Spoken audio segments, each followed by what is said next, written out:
Alright, we got another massive trade besides the Jordan Poole-CJ McCollum situation that went down today. Brad Stevens has been incredibly busy. He traded Drew Holiday last night, and now Kristaps Porzingis is officially gone. He's heading to Atlanta, and this deal has some serious implications across the league. The Brooklyn Nets got involved in this three-team action as well, which makes things even more interesting from a league-wide perspective. Porzingis joining the Hawks is absolutely fascinating when you think about the fit and what this means for their championship aspirations. We'll dive deep into that in just a moment, but as I mentioned with the Drew Holiday situation, it was genuinely a nice time rooting for Porzingis over these last 2 seasons in Boston.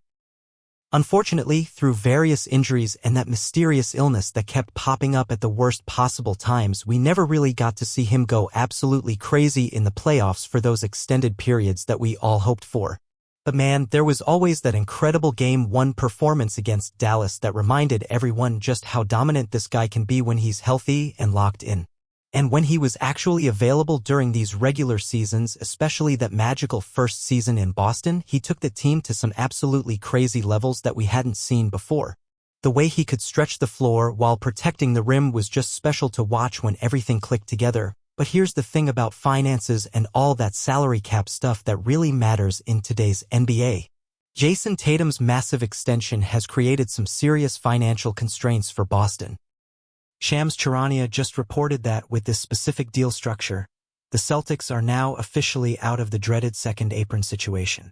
Okay, now we completely understand why the Celtics absolutely had to make this move from a financial standpoint. I already mentioned in my Drew Holiday reaction video that it completely surprised the hell out of me that Boston managed to get somebody as genuinely talented as Anthony Simons while simultaneously getting off of Drew's hefty contract. That was incredible asset management by Brad Stevens and the front office. I guess it would have been completely unrealistic for me to hope for that same kind of magic to happen again with this Porzingis deal, but a guy can dream, right? I will say that them getting Georges Niang and a second-round pick in return isn't terrible when you consider the financial constraints they were working under. As far as just the pure basketball side of things goes, I don't really care that much about this return if I'm being completely honest. Yeah, sure, Niang could definitely step in and be a fine enough role player who can make his threes and provide some veteran leadership, but this one feels pretty underwhelming outside of the financial reasons we know the Celtics absolutely had to make this move happen. Would it have been possible to find something significantly better for Porzingis in this current trade market? I mean, I honestly don't know, man. It definitely would have been incredibly cool to get a much better player in return. But again, perhaps pulling off that kind of highway robbery twice in 1 week was just never going to happen realistically.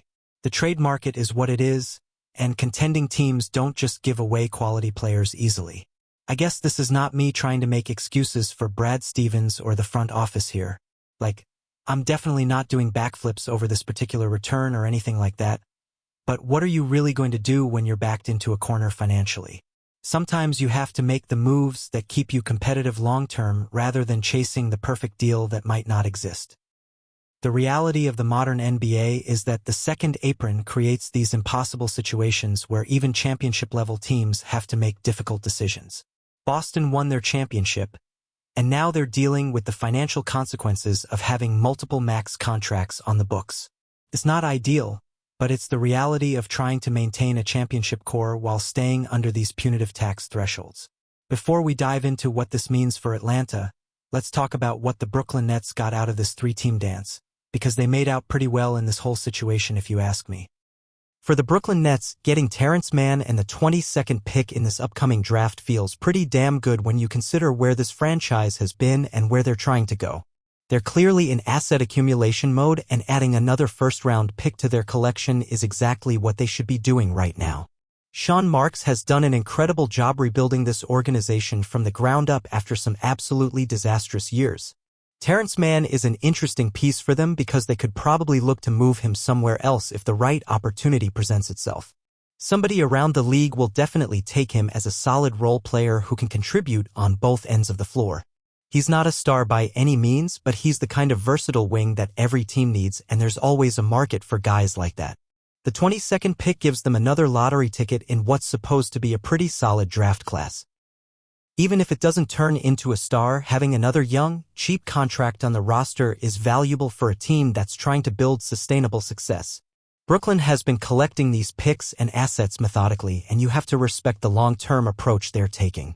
So when you break down what the Nets gave up versus what they received, this feels like another smart move by their front office.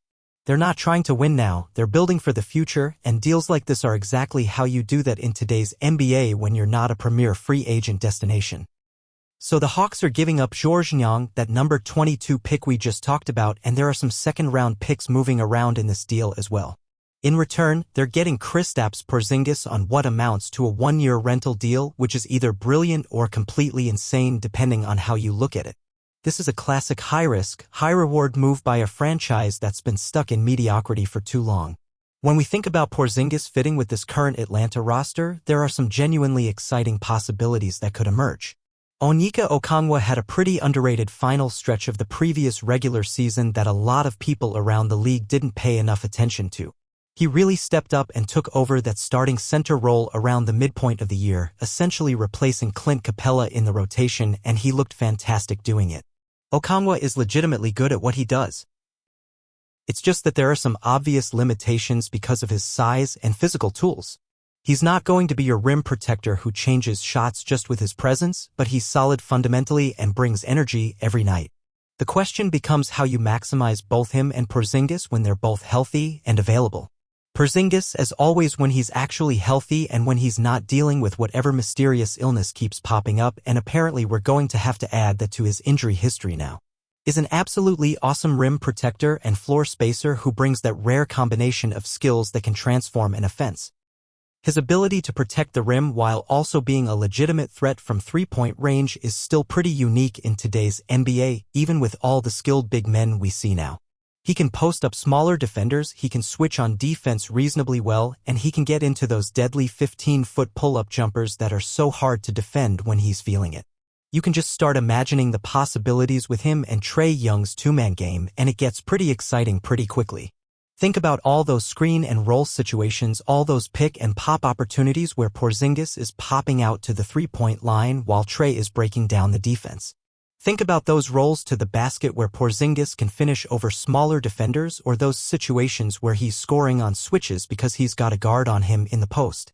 The versatility is really intriguing when you start breaking it down. Also, just having Porzingis spacing the floor and camping out beyond the arc creates so much more room for Trae to operate. Trae can take his defender one-on-one with that extra space. Or he can run those beautiful screen actions with Jalen Johnson where Johnson can either roll hard to the rim or get into some of that short roll passing stuff with Porzingis sitting in the dunker spot ready to finish. There are really a lot of interesting offensive combinations and possibilities here that could make this Hawks team significantly more dangerous than people are expecting right now. You've also still got DeAndre Hunter and Porzingis both capable of protecting the basket, plus Okongwu rotating in when needed. There's definitely something interesting to figure out between Okongwu and Porzingis in terms of how they fit together on the court. How often do they actually play together? Can they make it work defensively? These are legitimate questions that Quinn Snyder is going to have to figure out pretty quickly. But here's the thing, Atlanta is now officially the next team to make that classic bet on Porzingis. He can be absolutely perfect for us if he's actually able to stay on the court and contribute consistently. We saw what happened when he was able to be on the floor regularly for the Celtics. He just took them to a completely different level until he got sick and all that other stuff happened in the second round of the playoffs. This is all happening in a season where the Celtics are basically out of serious contention with all the Jaylen Brown drama and contract situation. The Indiana Pacers, they're going to take a step back after their surprising run last year. The Milwaukee Bucks are dealing with Damian Lillard being out for who knows how long, and there are serious questions about their depth and championship window. From where I'm sitting right now, it looks like the Cleveland Cavaliers and the New York Knicks are probably your early favorites going into this upcoming season, at least until other significant moves happen around the league. But the Orlando Magic definitely have something to say about that conversation, and now the Hawks are clearly making their own play to join that upper tier. As always with Kristaps Porzingis, it just comes down to one fundamental question. How often are you really going to see him on the basketball court when it matters most? This has been the story of his entire career, unfortunately. When he's healthy and engaged, he's legitimately one of the most impactful players in the league on both ends of the floor. When he's not available, you're left wondering what could have been. So right now, this Hawks starting five would presumably be Trae Young, Dyson Daniels, DeAndre Hunter, Jalen Johnson, and Porzingis if both he and Okongwu are actually available and healthy. But let's be realistic here, Okongwu is probably going to end up starting a significant number of games simply because Porzingis is inevitably going to miss time with various injuries and illnesses. They've also got Bogdan Bogdanović coming off the bench, which gives them another veteran presence who can create his own shot and provide leadership. Shout out to Bogdan for consistently being one of the more underrated players in this league. His ability to create offense in crucial moments has been valuable everywhere he's played. Look, if you were going to try to imagine building the most effective defense possible around Trae Young's obvious limitations on that end of the floor, this might actually be pretty close to optimal. You've got Dyson Daniels on the ball causing absolute chaos with steals, deflections, and just general disruption of opposing offenses. That kid is special defensively and doesn't get nearly enough credit for what he brings to winning basketball. DeAndre Hunter has continued developing as his offensive game has expanded throughout his career, but from day one I was saying I really like this kid's team defense fundamentals. I like his rotations, I like his closeouts, I like his communication and basketball IQ on that end. He wasn't the only person saying it, but it was obvious if you were watching closely that he had the tools to be a really solid defender. Now you've got Porzingis anchoring everything and protecting the basket with his length and shot-blocking ability. Okongwu can definitely defend as well, even if there are just some natural limitations because of his size and physical tools that you can't really coach around. But his effort level and understanding of team defense concepts are both really solid. The more I think about it, the more I like what this defense could potentially look like when everyone is healthy and buying into their roles. Obviously, Trae is always going to be the weak link defensively. That's just the reality of his physical limitations, but if you can hide him properly and have everyone else executing at a high level, this could be a much better defensive team than people expect. I also think Porzingis should help get the Hawks' three-point attempt rate up significantly, which is something they've needed to address. You guys might be able to hear my air conditioner running in the background. It's absolutely brutal outside today, and what can you do? But anyway, they were 15th in the league in three-point attempts last season, which is honestly pretty surprising in today's NBA. It's funny that in 2025, being 15th in the league in three-point attempts still means you're taking about 38 threes per game, but if you really want to keep up with the elite teams in this league, Porzingis should definitely help them out with that spacing and volume. Having another legitimate three-point threat who can also operate in the post creates so many more offensive possibilities for this team. Sure, after the season ends, a lot of different things will have to happen, but there's going to be a major question about Porzingis and his next contract situation. He's on an expiring deal, of course, which means this is essentially a one-year audition for both sides to see if this partnership makes sense long-term. But as far as making a significant swing for a player who can really impact their team on both sides of the floor while not having to give up too much in return, this feels like solid asset management. I mean, they gave up the 22nd pick, which has some value, but they still have Sacramento's pick at number 13, which is much more valuable in this particular draft class. They're doing all of this while we're not too far away from Trae Young's next massive extension, where the vibes between him and the organization don't seem to be particularly bad right now, but you never really know with the NBA landscape. If you've got a star player and the team has been kind of mediocre for several years running, things can change quickly in this league. This Porzingis acquisition is clearly a swing to try to get Trae and this organization out of that mediocre middle ground that's been so frustrating for Hawks fans over the past few seasons. Nobody wants to be stuck in that no-man's land where you're not bad enough to get a high lottery pick but not good enough to make any real noise in the playoffs. This move is especially interesting when you consider that this upcoming season, the top of the Eastern Conference is probably going to be significantly weaker than it has been in recent years. With all the uncertainty around Boston, Milwaukee's injury concerns, and various other factors, there might actually be an opportunity for a team like Atlanta to make a real leap up the standings. Hawks fans, you can just start imagining all the beautiful Trae Young and Kristaps Porzingis two-man game possibilities because that's probably going to be the foundation of a lot of their offensive sets and half-court execution. The pick and roll, the pick and pop, the isolation opportunities, there's so much potential there when both players are healthy and engaged. But hey, I do think they've made some legitimate incremental strides here and there with Trae not having to be quite as ball dominant as he was in previous seasons. Even if it's just him moving to an off-ball position before getting the ball back and creating that kind of movement and flow can make the entire offense more dynamic and harder to defend consistently. It's cool stuff, man, and it shows that this organization is actually trying to evolve and improve rather than just running the same stuff back and hoping for different results.